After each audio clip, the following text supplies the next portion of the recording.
Hello, আসসালামু আলাইকুম। আশা করি ইনশাল্লাহ সবাই ভালো আছেন। আজকে যে কেসটা আলোচনা করতেছি এটা একটা অ্যাক্সিডেন্টের কেস। অ্যাক্সিডেন্টে একটা প্রতিবন্ধী লোক তার ছোটোবেলায় আপনার কোনো ইনকিউরেবল ডিজিজ হয়েছিল হয়তো বা, তারপর থেকে তার পায়ের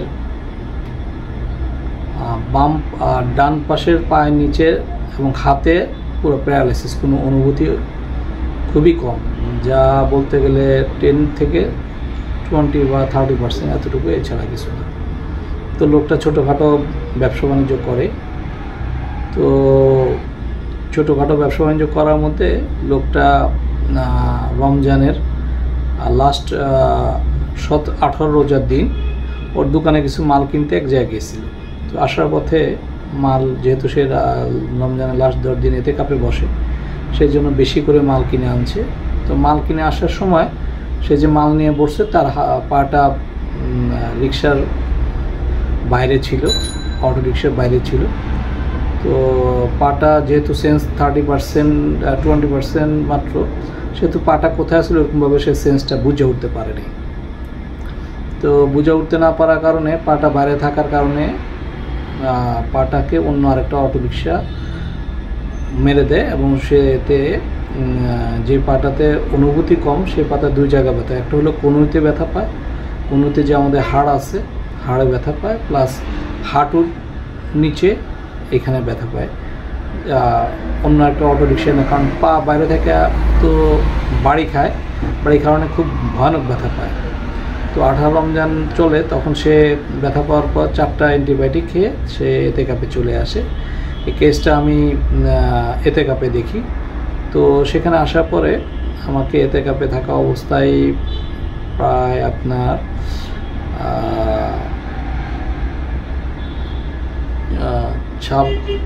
25 রোজার পরে বললো যে আমার তো এই অবস্থা, অ্যাক্সিডেন্ট হয়েছে, পা এরকম ব্যথা, পা ফুলে আছে, কোনোভাবে টাচ করতে পারি না, বসতেও পারি না, পাটা কোনোভাবে রাখতেও পারি না, কারণ এতে কাপে এখানে বসে বিভিন্ন আমল করার সময় সে পাটা কোনোভাবে রাখতে পারে না, ব্যথা করে সে আমাকে বলতেছে, আমার পাটা ফুলেও গেছে। তারপর তাকে আমি সেখানে কথা বলি, বললো কী অবস্থা, বলতেছে যে অ্যাক্সিডেন্ট করছি, এই অবস্থা, এখন ব্যথা করতেছে, ব্যথা, পা ফুলে গেছে, কোনো কিছু টাচ করতে পারতেছি না, তা আপনার কাছে কিছু থাকলে দেন। তখন ঠিকই আমি তাকে ডিলিউশন, এই কতটুকু কথা, ডিলিউশন ইনজুরি বিং ইনজুরি, এটা তাকে কষ্ট দিচ্ছে। অ্যাক্সিডেন্ট হওয়ার পরে ব্যথাটা কমে গেছিলো, এখন অ্যান্টিবায়োটিক খেয়েছিল 4টা, তারপরে কমে গেছে, এখন আবার দেখা দিছে তার ডিলিউশন ইনজুরি বিং ইনজুরি। আর ওইখানে হাতের আঙ্গুল পর্যন্ত লাগাইতে পারতেছে না, এত ব্যথা এবং ফুলে আছে, সেন্সিটিভ টু টাচ এবং লাইট ডিজায়ার, যে ওষুধ আছে এই জন্য লাইট ডিজায়ার নেওয়া হয়েছে। তাকে ফসফরাস করা হয়েছিল 200-এর 4টা ডোজ।